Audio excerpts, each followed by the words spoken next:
So year eight's hopefully going to have a bit of fun with our lesson today. We've been studying detectives and we're going to have a go today at creating a brand new detective, one of your making. So we've got a flow chart that we're going to follow to design your own character.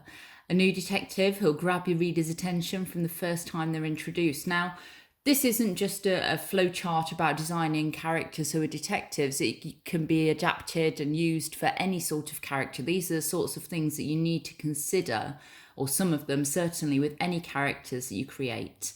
So firstly, you need to choose 3 things to describe when you first introduce your detective to the reader. Okay, let's have a look then. So, firstly, is your detective male or female? That needs to be your first decision. And then, are they a professional detective? So is that their job? Or are they an amateur with another job? And what if so, what is their other job? So are they just doing it as a bit of a sideline, or is it something they're good at, or something they've been caught up in and they end up being a detective to find out what's happened?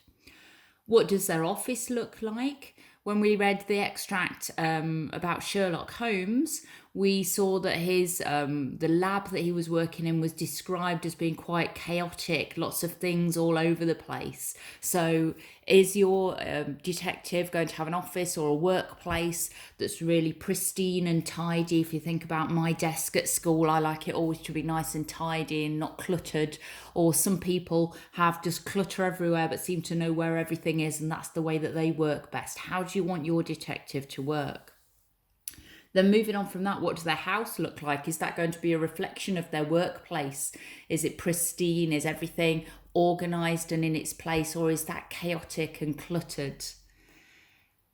Next part, how old are they? What do they look like? What kind of clothes do they wear? How do they act or behave? What kind of language do they use?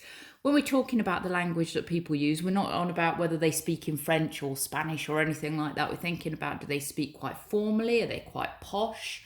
Are they very informal? Do they use lots of slang? So what sort of language do they use, and how is that going to reflect their character? Perhaps if they're a younger detective, then they may well use lots more informal language and slang. If they're a bit older, or if they've been brought up in quite a wealthy family, then they might, like Sherlock Holmes, be quite posh in the way that they talk, lots of big complex words.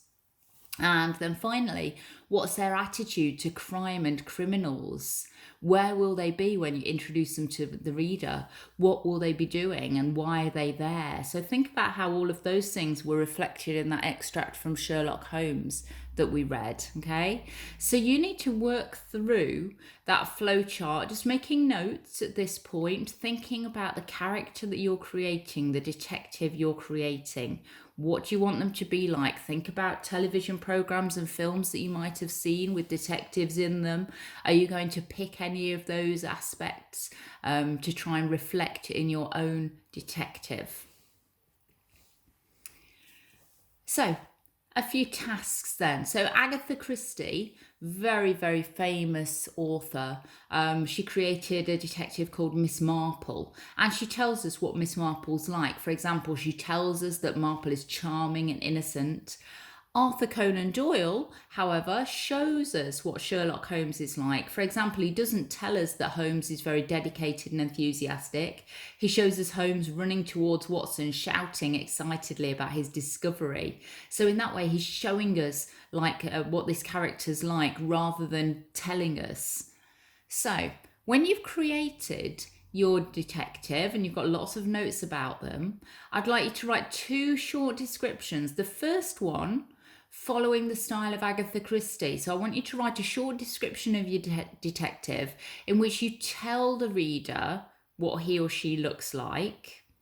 And then secondly, write a short description of your detective in which you show the reader what he or she is like. Okay, so in the first one, you're telling the reader about your detective. In the second description, same detective, but this time you're showing the reader what the detective's like. And then finally, which descriptive method do you prefer? Give a reason for your answer. Okay, do you prefer showing or do you prefer telling? Plenty to get your teeth into today. Enjoy creating your characters. I'd love to see what you come up with. If you're artistic, you like a bit of drawing, you could have a go at drawing your character as well. You've probably got an image of what you want them to look like. It would be fantastic to read some of your descriptions, but also see a picture of them if you want to have a go at doing that and sending it to me. Okay, well done. Off you go.